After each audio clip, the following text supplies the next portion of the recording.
Symmetry, Delta. Yo, what's going on? It's someone that's someone, and welcome back to today's report. Today's report is coming from patient Delta, where they took 150 micrograms of Salvinorin B ethoxymethyl ether. And here's the full report details. Alright, so here we have a report covering Salvinorin B, as voted by you guys. If you don't know, this version of Salvia has been reported to be like a Salvia trip, but over the course of 2 to 3 hours, and has a higher binding affinity for the kappa opioid receptors, leading to an overall stronger trip. Some say that this substance is the strongest naturally occurring hallucinogen, but more research is needed to really clarify this for sure, as experiences and research with this substance is very limited. And there's 2 versions of Salvinorin B as well, both being stronger than the standard Salvinorin A. And the version being presented today is thought to be the strongest, possibly 10 times as strong as regular Salvia.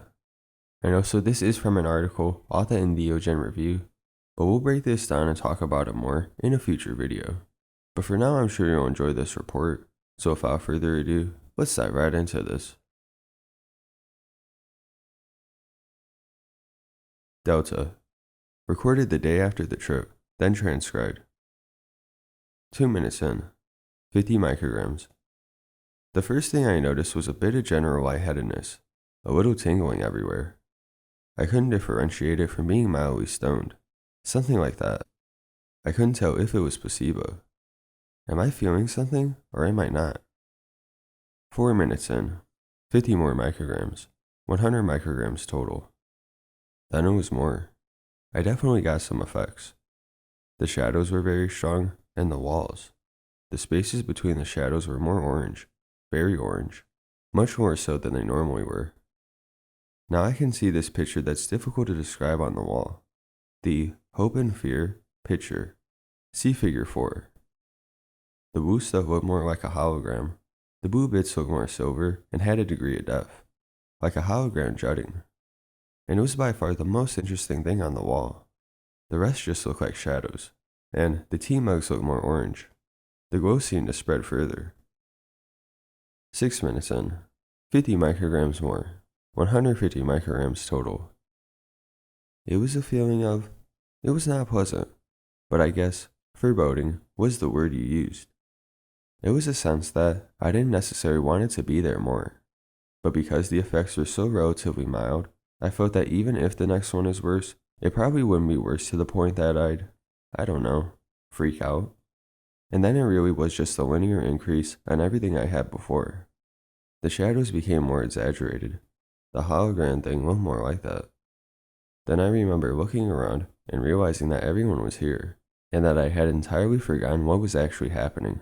And it was kind of amusing to realize that I'd been entertainment for other people. Very hallucinogenic because I completely forgotten that anyone was present. But I had the experience that I had a couple times on mushrooms, especially inside a room, that it was quite hard for me to imagine the room connected to an external space. Out there the windows looked very surreal, as if that was just a painting, and that there wasn't really anything outside that room.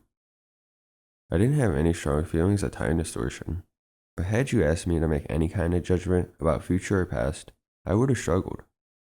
The room was spatially and temporally separated from anything else, forward or back, inside or out, but not in an intense way. When I closed my eyes, I saw some small patterns. Actually, even when I went to sleep about an hour later, I had some small patterns, but only very minor, nothing with any shape. He then asked if I wanted more, and I really didn't.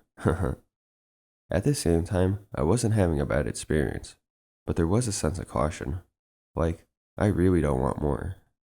It's hard to know whether that was the drug or whether that was something that I brought up with it, because what you guys were reporting didn't sound very good.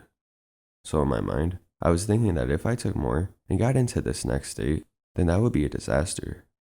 I want to try to avoid that, so let's just stay here. Things weren't really jumping out at me crazy. I wasn't getting any massively vivid effects, just these discontinuities. What was I doing again? Where's outside? I felt like I was holding it together pretty well, but I was disoriented. And with the visuals and all the effects, I felt like a little bit more might be enough to lose my grip, and the thought of that was not appealing. I didn't have any questions, but I didn't get a sense that, if I had any questions, if anything, there was less information rather than more information in the experience. A dulling and disconnect. So I feel like if I asked a question, the answer would have either made no sense or seemed even further disconnected. How would I prepare differently? I don't know. I had some, not really bad paranoia experiences, but definitely in that dimension, when I was coming down. I remember looking at you all and thinking that you must think that I'm crazy, that everyone was looking weird at me, and that I must look really weird. So I was somewhat hyper self-aware. Had it been a higher dose, it would have been very unpleasant. But I knew to think, well, this is a drug state. Maybe it's true, but if so, I'll worry about it in 5 minutes' time. So it was okay. There weren't any positive vibes coming from the experience. The general emotional experience wasn't positive. Slightly unpleasant. So I don't know. This was a comfortable environment. I certainly would never take Symmetry in an uncomfortable environment. Anything that you could do to make yourself physically comfortable. Perhaps a more closed space. Okay, this is a closed space. Something more safe then. More soft things. It's hard to say, but I wouldn't want to do it in a sterile, laboratory environment. That's for sure.